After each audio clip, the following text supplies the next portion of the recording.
Photo Deepak घे ना परत एकदा काय हे नॅचरल कलर आहे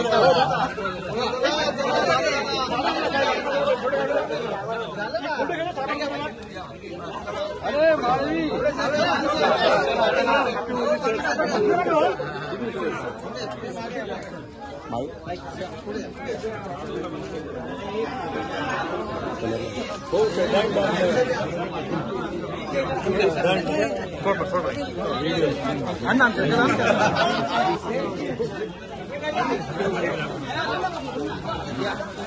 देशभरामध्ये होळीचा उत्सव जोरात आहे आणि या होळीमध्ये सर्वच लोक कालपासून आज धुलीवंदन देखील मोठ्या प्रमाणावर साजरा करतायत, आनंद घेत आहेत आणि होळी आणि धुलीवंदन असा एक कार्यक्रम आहे, सण आहे की यामध्ये मित्राला भेटतात, परंतु दुश्मन भी दुश्मन को गले लग जाता है आणि म्हणून असा हा होळीचा सण या महाराष्ट्रात नाही देशभरामध्ये साजरा होतोय।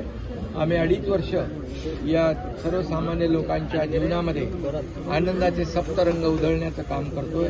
असंच पुढे देवेंद्रजी, अजितदादा, आमची टीम असंच पुढे काम करून या महाराष्ट्रातल्या जनतेने जे आम्हाला भरभरून रंगांची बरसात, मतांचा वर्षाव केलाय, त्यामुळे आम्ही त्यांच्या जीवनामध्ये देखील आनंदाचे सप्तरंग उधळण्याचा प्रयत्न नक्की करू आणि म्हणून हे सरकार डबल इंजिनचं सरकार आहे। आदरणीय प्रधानमंत्री मोदीजी देखील देशाला पुढे घेऊन जात आहेत, देश पुढे जातो आणि खऱ्या अर्थाने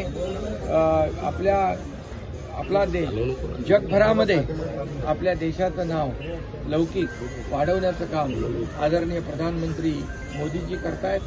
आज आपण पाहतोय की काश्मीरमध्ये देखील होळी खेळतायत लोक, होळीचा आनंद घेत आहेत, एक मोकळा श्वास घेत आहेत। याचं कारण देखील आपल्याला माहीत आहे की आदरणीय प्रधानमंत्री महोदयांच्या नेतृत्वाखाली गृहमंत्री अमित शाह साहेबांनी 370 कलम पाठवलं, त्या ठिकाणी मोकळा श्वास लोक घेऊ लागले आणि अयोध्येमध्ये राम मंदिर देखील झालं आणि म्हणून मोदी साहेबांचं जे काम आहे, डबल इंजिनचं सरकार, आता काय राजकीय मी बोलत नाही, परंतु जे विकासाचे रंग, विकासाचे सप्तरंग या ठिकाणी महाराष्ट्रामध्ये लोकांच्या जीवनात उधळत आहेत, याच्या पाठीमागे मोदीजींचं पण आशीर्वाद, केंद्र सरकारचा देखील आशीर्वाद आहे।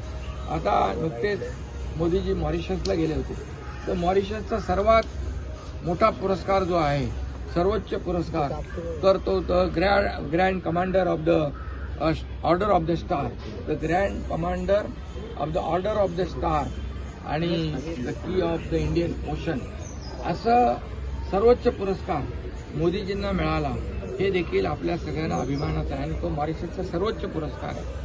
आणि हे देखील मी सांगेन की आतापर्यंतच्या इतिहासामध्ये भारतीय पंतप्रधानांना 21 वेगवेगळ्या देशाचे पुरस्कार मिळाले, हे आपल्यासाठी गौरवास्पद आहे। सांगण्याचं तात्पर्य आज काही राजकीय विषय नाही, परंतु देश पुढे चाललाय, राज्य पुढे चाललंय। माझं विरोधकांना देखील आव्हान आहे की या विकासाच्या सप्तरंगामध्ये आपणही सोबत या आणि आजच्या दिवशी चांगलं बोला, गोडबोड बोला, चांगलं वागा आणि विकासाचं गाणं गा। बुरा न मानो होली है, बुरा न मानो होली आहे। तुम्हाला पत्रकारांना देखील मी मनापासून खूप खूप शुभेच्छा देतो। नाना पटोले विरोध काय सांगायचं? खूप लोक येतातच आहेत रोज, त्यांचं मी स्वागत करतोच आहे।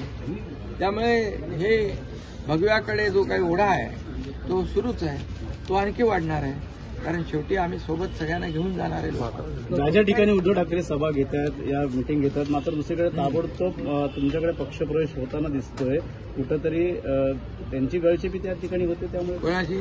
ज्या उद्धव ठाकरे गटातली लोक या ठिकाणी येत आहेत। नाही, अरे जे काय येत आहेत त्याचा विचार केला पाहिजे ना।